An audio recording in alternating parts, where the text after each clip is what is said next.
ደግሞ እንትን አላት ደላላ ያነው እዛ ያስተላለፈ ደላላ ሰርታ ትከፍለኛለች።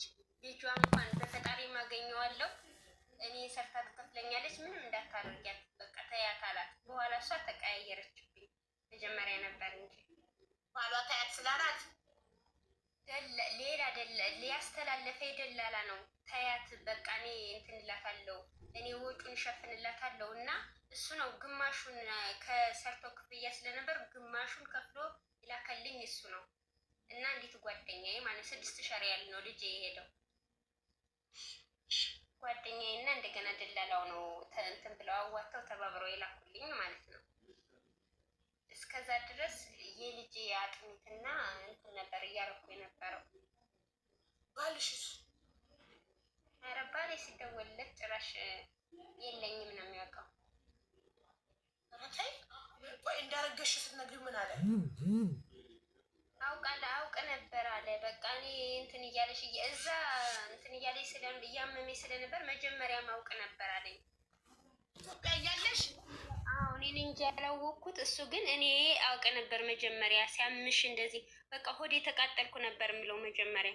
እና እንደዛ ካወቀ ለምን አያስቆምሽም ነበር? ያን ሁሉ ስቃይ ሶማሌ ላይ የመን ላይ እርጉዝ ሆነሽ ያን ሁሉ ስቃይ ከምታይ ከመንገድ እንዳትሄጂ አያስቆምሽም? እንዳወቀ ለምን አይነግርሽም ነበር? መጀመሪያ ስልሽ ከእሱም ዝም ብዬ ነው መንገድ ላይ ስደርስ ነው ሄድኩ ያልኩት እንጂ መጀመሪያ አልነገርኩትም ነበረ። እና ምንም አልረዳሽም? ኧረ ምንም አምሳል የሚባል እንኳን እሺ ልጅሽን ስትልኪስ እናት አባትሽ ጋር የላክሽው ልጅሽን? አዎ። እና ልጁን ሄዶ አይቶ ያውቃል እናት አባትሽ ጋር? ኧረ አያውቅም፣ ጭራሽ አያውቅም። ልጁን አንድም ቀን ሄዶ ባይኑ አላየም? 3 ዓመት ሙሉ አያውቅም። ብር ይልካል፣ በእርግጥ ብር ይልካል እንጂ ከዛ በኋላ እንትን ብላ አያውቅም። ካላየ ብር ልክ ሆነ አጋለሁ። ለማን ነው ብር የሚልከው? ለእናት አባትሽ? ለልጄ ማለት ፍቅር የለውም ግን ማየት አይፈልግም? አይጓጓም? ይጓጓል። ያው መንገዱ ደግሞ እንትን ስለሆነ አሁን ጥሩ ስላልሆነ መንገድ ልሂድም ምናምን ይላል። ግን እኔ በጣም ከፍቶኝ ስለነበረ እኔ ማሳየት አልፈልግም። ብሩን ግን ትቀበያለሽ። ልጁን ማሳየት አትፈልጊም? ብር ግን ትቀበያለሽ። እኔም አልፈልግም እለዋለሁ። ያው 10,000 ብር ነው የሚልከው ለእነሱ እየደወለ እንጂ ከኔ ጋር ጭራሽ አይደዋወልም።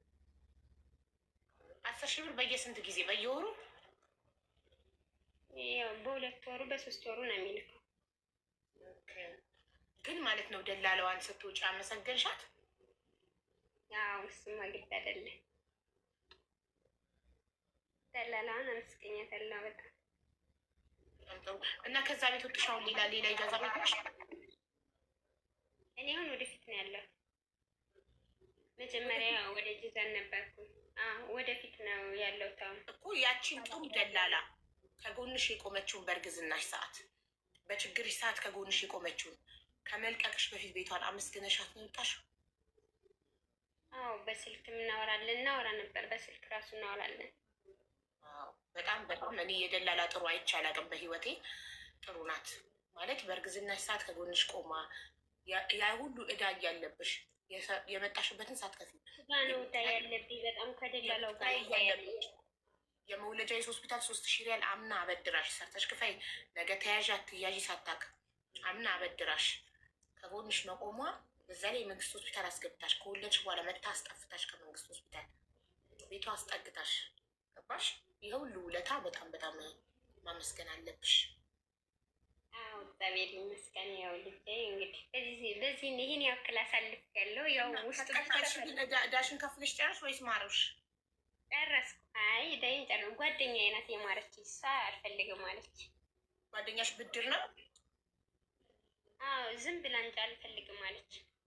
ኖ የእንትና እኮ የደላላውን እኮ ግማሹን ምሮኛል አልሽ እኮ ደላላው ግማሹን ማለት የልጄ የላከብኝ ሰርቶ ክፍያውን ታዩና ልጄ 6,000 ሪያል ነው የሄደው።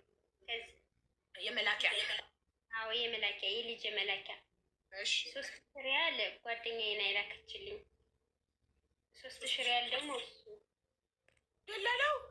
አዎ የልጅሽን መላኪያ ከ6,000 ሪያል 3,000 አገዘሽ። ጭራሽ የሰርቶ ክፍያ የመጣሽበትን ሳትከፍይ? አዎ ሳልከፍል ጭራሽ አገዘኝ። የመላከ ምን አለ ይፈልግሻል እንዴ? ኧረ ተይ አበባ ልትጠራ እንዴ ደላሎች በብራቸው አይደራደሩም ብዬ ነው ገረመኝ። ገና የሰርቶ ክፍያውን ሳከፊ ጭራሽ የልጅሽን መላኪያ 6,000 3,000 አገዘሽ። ኧረ በጣም በዛ። አያቀኝም፣ ጭራሽ አያቀኝም። ደላሎቹ በዛ እኔ ከፈጣሪ ያገኘዋለሁ ብሎ ነው እንትን ያለኝ የላከልኝ። ጉድ የሆነ ነገር ፈልጎ በሊስ ስትሰቃያለ አይደለ? አላህ ይስጠው። እና ስለዚህ የመጣሽበትን ጭራሽ አልከፈልሽም? የሚሰጠው ክፍያ? አይ ከፍያለሁ። ምን ያህል ከፈልሽ? መጀመሪያ ያልከፈልኩት ለልጅ ብሎ ገና እንደወለድኩኝ ለወተት ምናምን ይሁን ብሎ 2,000 ብር ዝም ብሎ ሰጥቶኛል። እሱን ነው ያልከፈልኩት። የሰርቶ ክፍያ ስንት ነበረብሽ? የመጣሽበት በስንት ተስማምታችሁ ነው የመጣችሁ? 5,500 ነበር የመጣሁት። ከ5,500 ሪያል ስንት ከፈልሽ? ሁሉን ከፍያለሁ። ሁሉን ከፈልሽ። ከዛ የልጅሽን 3,000 አገዘሽ። ከዛ የወተት 2,000 ሰጠሽ። ተካካተ። ጭራሽ በነፃ ነው የመጣሽው ማለት ነው እንጂ የከፈልሽው ከልጁ ሰጠሽ። የልጄን 3,000 ሪያል የልጄን እንትን ብያለሁ፣ ከፍያዋለሁ። 2,000 ሪያል ግን ዝም ብሎ ነው የሰጠኝ። የወተት ብሎ? አዎ የወተት ብሎ የሰጠኝ። መጀመሪያ ልጅ እንትን እያለ ማለት ነው ገና ተወልዶ ካረግሽው አንዴ እገዛ ነው የሰጠኝ አልሽ፣ አንዴ ደግሞ ከፍዬዋለሁ አልሽ። ብድር ነበር እገዛ ነበር? ከፈጣሪ ያገኘዋለሁ ያሉ ታዲያ ምኑ ነው ከከፈልሽው? 2,000 ብር የሰጠኝን 2,000 ሪያል ሰጥቶኛል። በዚህ ሀገር 2,000 ሪያል በሳውዲ ይገባል። በሳውዲ 2,000 ሪያል ማለት ነው። ጥሩ እሺ። አመት ሙሉ የኖርሽበትን የቤት ኪራይና የቀለብ ከፈልሻት ለአከራይሽ? አዎ ከፍያታለሁ። እሺ እዛኛው ሆስፒታል የግል ሆስፒታል የከፈለችልሽን 3,000 ሪያል እስከፈልሻት? 3,000 ሪያል እኮ 1,500 የትኬት የምና የከፈለችልኝ እንጂ 3,000 ሪያል ሙሉውን እንትን አላለችም። ስላላዋለዱሽ ቀረ እና 1,500 ሪያሉን ከፈልሻት? አዎ ከፍያታለሁ። በነፃ ነው የወለድኩት። ከዛ ስመጣ የመንግስትማ በነፃ ነው ማርያ፣ አይከፈልም እኮ። አዎ ወልጄ በቃ በሰላም ያው ከዛ ስለሆነ ነው እንጂ ይህንን ሁሉ መከራ አልፎሽ በመጨረሻ በሰላም ስለወለድሽ ልጅሽን በሰላም ስለላክሽ እንኳን ደስ አለሽ።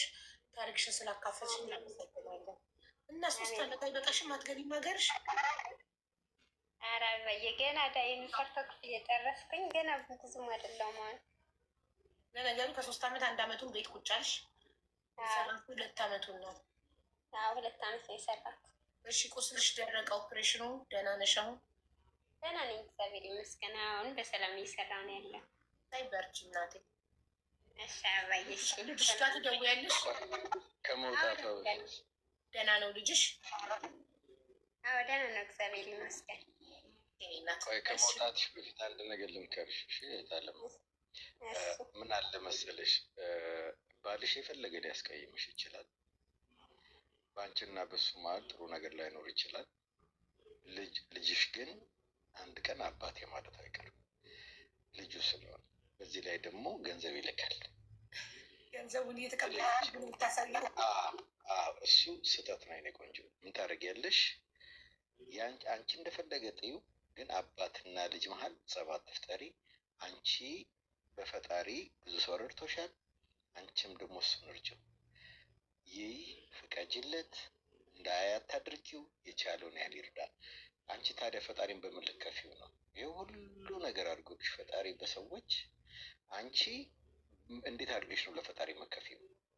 ለልጅሽ አባት ይቀርብ ማለት የልጅሽን አባት እንዲያይ ልጁን ፍቀጅለት። እሺ ነቆንጆ፣ ይህን ቃል ግቢለት ከማለሽ በፊት። እሺ ችግር የለውም። ለቤተሰብ የቀረበ ችግር የለውም። ቤተሰብ ነው ያቀረቡት እነሱ ስልሽ፣ እኔ መጀመሪያ ብሩን አልፈልግም ብዬ ነበር። እሺ ምናልሽ? ቤተሰብ ፈቅደውለታል ከመጀመሪያውም ስልሽ፣ አሁን ብሩን እኔም አልፈልግም ነበር። ምክንያቱም መጀመሪያ እኔ ከዚህ ያለሁትን ስቃይ ነበር የምፈልገው። ከዚህ ለወተታቶቼ ተርቦ እያለ የዛን ሰዓት ነበር የምፈልገው። ህፃኑ በጣም ስልሽ እንኳን ለስኳር መግዣ እንኳን አጥቼ ነበረ። ግን በአንዱ ሲሉት አጥሚቱን እስኪ ታመጣሽ? አጥሚቱን ከኢትዮጵያ ማላከልሽ ወይስ እዛው የሚሸጥ ገዝተሽ ማለት ነው? ዝም ብዬ ፍርኖ ዱቄት ነው እንጂ ሀይባዬ ፍርኖ ዱቄት ነው። ለማዬ ሞት ለእንጀራ የምናረግበትን ፍርኖ ዱቄት ነው እንጂ የምን አጥሚት? ፍርኖ ዱቄት ነው። እንደ አጥሚት እያፈላሽ ስታጠጪው የነበረው በጥጦ? አዎ ፍርኖ ዱቄቱን ነው።